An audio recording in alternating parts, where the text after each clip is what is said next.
નમસ્કાર, ન્યૂઝ 18 ગુજરાતીમાં આપનું સ્વાગત છે. હું છું આપની સાથે સંધ્યા. જોઈએ સમાચાર વિસ્તારથી.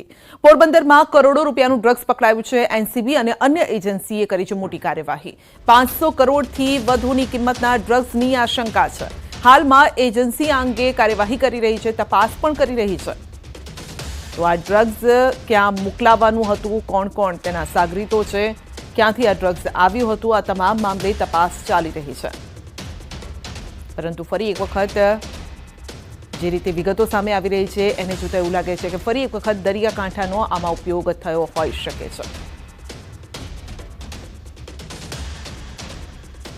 આજે દેવ દિવાળીના પર્વ નિમિત્તે યાત્રાધામોમાં ભક્તોનો જમાવડો જોવા મળી રહ્યો છે. સુપ્રસિદ્ધ યાત્રાધામ સાળંગપુર શ્રી કષ્ટભંજન દેવ દાદાને સફેદ ગુલાબ અને સેવંતીના 200 કિલો ફૂલનો દિવ્ય શણગાર કરાયો અને સાથે જ મોટી સંખ્યામાં ભાવિકો દર્શને ઉમટી પડ્યા.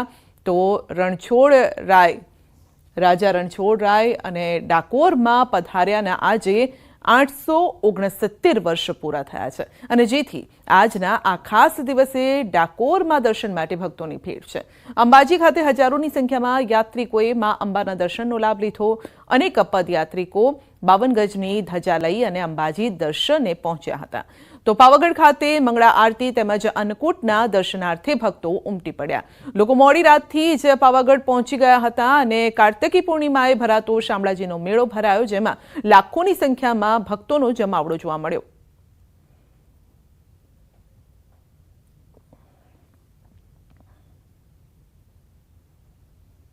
અમદાવાદમાં ગોધાવી પાસેના ગામ નજીક હત્યા થઈ છે.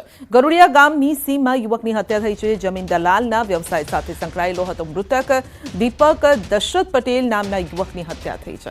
રાત્રે 12 વાગે ઘરેથી નીકળ્યો હતો અને કહ્યું હતું કે કલાકમાં આવું છું. પરત ન ફરતા પરિવારજનો મોબાઈલ લોકેશનના આધારે બનાવ સ્થળે પહોંચ્યા અને જ્યાં તેનો મૃતદેહ મળ્યો છે. તો હાલમાં બોપલ પોલીસ સ્થળ પર પહોંચી છે. તો દીપક પટેલ ઘરેથી 1 કલાકમાં આવું છું તેવું કહીને નીકળ્યો, પરંતુ તે ઘરે પરત ન ફર્યો. હવે તેના મોતનું કારણ શું છે તે હજુ સામે નથી આવ્યું. જમીન દલાલના વ્યવસાય સાથે સંકળાયેલો હતો. કોઈએ અંગત અદાવતમાં હત્યા કરી છે કે પછી અન્ય કોઈ કારણ છે. તો ગોધાવી પાસેના ગરોડિયા ગામની સીમ પાસે હત્યા થઈ છે. જમીન દલાલના વ્યવસાય સાથે સંકળાયેલો હતો દીપક. તો ઘરેથી એવું કહીને ગયો કે 1 કલાકમાં આવું છું, પરંતુ 1 કલાકમાં તે પરત ન ફરતા ઘરના લોકોએ લોકેશનના આધારે તેની તપાસ હાથ ધરી અને ત્યારબાદ જ્યારે સ્થળ પર પહોંચ્યા તો ત્યાંથી તેનો મૃતદેહ મળી આવ્યો છે.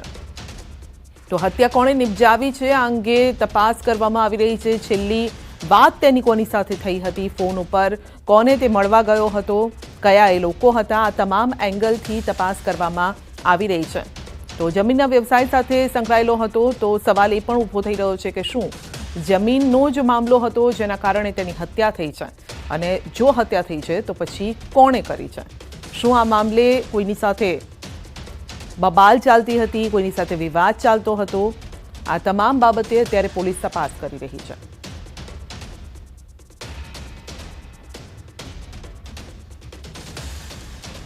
તો અમદાવાદમાં ગોધાવી પાસે હત્યા થઈ છે. એક યુવકની હત્યા થઈ છે.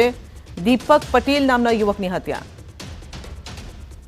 તો જમીન દલાલના વ્યવસાય સાથે દીપક સંકળાયેલો હતો, પણ હત્યા કોણે નિપજાવી છે? શું તેના નજીકના જ કોઈ વ્યક્તિ છે કે કેમ તે અંગે તપાસ ચાલી રહી છે. અમદાવાદ જિલ્લાના બોપલ વિસ્તારની અંદર વધુ એક હત્યાનો બનાવ બન્યો છે. બોપલ ગામની હદમાં આવેલ જે ગરોડિયા ગામ છે કે જ્યાં આ હત્યાનો બનાવ બન્યો છે. આપ જોઈ શકો છો દીપક પટેલ નામના જે વ્યક્તિ છે તેની હત્યા કરી દેવામાં આવી છે. પોતે NRI હતા અને જમીનની દલાલીના વ્યવસાય સાથે સંકળાયેલા હતા. જો કે ગત મોડી રાત્રે તેઓ 12 વાગે તેમના ઘરેથી કલાકમાં આવું છું તેવું કહીને નીકળ્યા હતા. ત્યારબાદ તેઓ ઘરે પરત ફર્યા ન હતા. ત્યારબાદ તેમના જે પુત્ર અને પુત્રી છે તેમના દ્વારા જે લોકેશન સર્ચ કરવામાં આવ્યું હતું અને ત્યારબાદ પોતે અહીં હોવાની હાજરી મળી આવી હતી અને જ્યારે અહીંયા પહોંચ્યા ત્યારે તેમનો મૃતદેહ છે તે લોહીથી લથપથ હાલતમાં મળી આવ્યો હતો. સમગ્ર ઘટનાની જાણ પોલીસને કરવામાં આવી હતી ત્યારે બોપલ પોલીસ કાફલો છે તે ઘટના સ્થળ પર પહોંચ્યો હતો અને FSL ડોગ સ્ક્વોડની મદદ લઈને આ સમગ્ર મામલે વધુ તપાસ શરૂ કરી દેવામાં આવી છે. જો કે અહીંયા કોણ લાવવામાં આવ્યું હતું, કોની સાથે તેઓ આવ્યા હતા, કોણે હત્યા કરી છે, કયા કારણોસર હત્યા કરી છે, આ તમામ બાબતો લઈને હાલમાં પોલીસ દ્વારા વધુ તપાસ શરૂ કરી દેવામાં આવી છે. કેમેરામેન હરીશ શર્મા સાથે ઋત્વિજ સોની, ન્યૂઝ 18 ગુજરાતી, અમદાવાદ.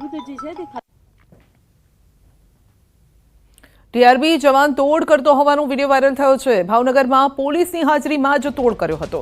બાઇક ચાલક પાસેથી 400 રૂપિયા તોડ કર્યા હતા. 2 ટીઆરબી જવાન અને પોલીસકર્મીનો વિડીયો વાયરલ થયો છે. નીલમબાગ પાસેનો વિડીયો હોવાનું સામે આવ્યું છે અને બાઇક ડિટેન નહીં કરવાના બહાને તોડ કર્યો છે. વાયરલ વિડીયોની ન્યૂઝ 18 પુષ્ટિ નથી કરતું. આ વિડીયોમાં જોઈ શકાય છે કે ગાડી રિટેન કરવાનું કહીને બાદમાં 400 રૂપિયા આપીને સેટલમેન્ટ પાડ્યું હતું. તો સમગ્ર ઘટના અંગેનો વિડીયો સોશિયલ મીડિયામાં વાયરલ થયો છે. તોડ કરનાર ટીઆરબી જવાન અને એક પોલીસ કોન્સ્ટેબલ વિરુદ્ધ ભોગ બનનાર મનુભાઈ શિંગાળા દ્વારા જિલ્લા પોલીસ વડા રજૂઆત કરાઈ છે. તો વિડીયોમાં શું વાતચીત થઈ રહી છે એ પણ સાંભળો.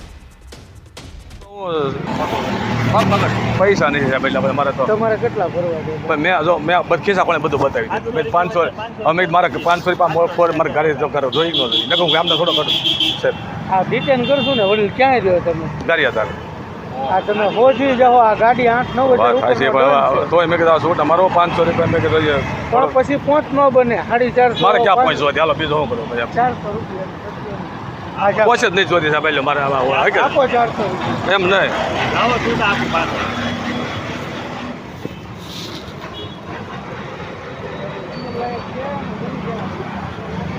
તો હું પૈસા હોય ને સાહેબ તો હું આજ દવાઈ ગયું. મારે શું કરો થઈ ગયા? હા તો હા મારે હવા દવાઈ ગયો.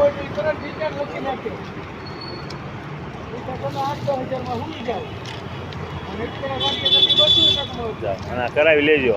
હા ગાડી મરી ગઈ નકર નિન્ય આંક્યા કરવાની દાદા, અહીંયા નહીં લાવવાની. હા આને નિન્ય આંક્યા કરવાની એમ ગામડે ને ગામડે અહીંયા બસમાં ઓલું આવવાનું. હા તે વાત. અમે શરમ ભરી, બધા આવી શરમ ન ભરે, આ ગાડી આવી ડિટેલમાં જ ગોતે. તો કાયદાકીય રીતે તો મેમો ફાળવો જોઈએ, પરંતુ પોલીસ અહીંયા ખિસ્સામાં જ રૂપિયા ભરી રહી છે અને ત્યારે લોકો પણ એ સવાલ ઉભા કરી રહ્યા છે કે શું આ રીતે તંત્ર ચાલશે. આગળ વધી રાજકોટની કલેક્ટર કચેરીમાં રંગે હાથ ઝડપાયો છે ચોર. સરકારી કર્મચારીઓના બાઇકમાંથી પેટ્રોલ કાઢતા રંગે હાથ ઝડપાયો છે. સિક્યુરિટી ફોર્સનો આ કર્મચારી છે. ગુજરાત ઇન્ડસ્ટ્રીઝ સિક્યુરિટી ફોર્સના કર્મચારીનો આ વિડીયો વાયરલ થઈ રહ્યો છે. શાતીર ચોર જ્યાં સીસીટીવી ન હોય તેવા સ્થળે પાર્ક કરેલા વાહનોમાંથી પેટ્રોલ કાઢતો હતો અને સમગ્ર મામલે હવે કલેક્ટર સુધી આ મામલો પહોંચી ગયો છે.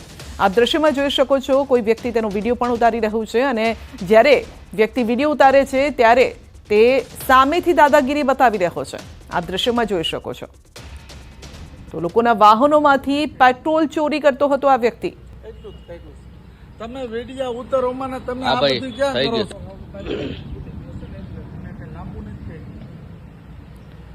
એટલું જ થઈ ગયું.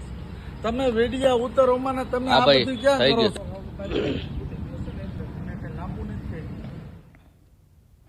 મૌધા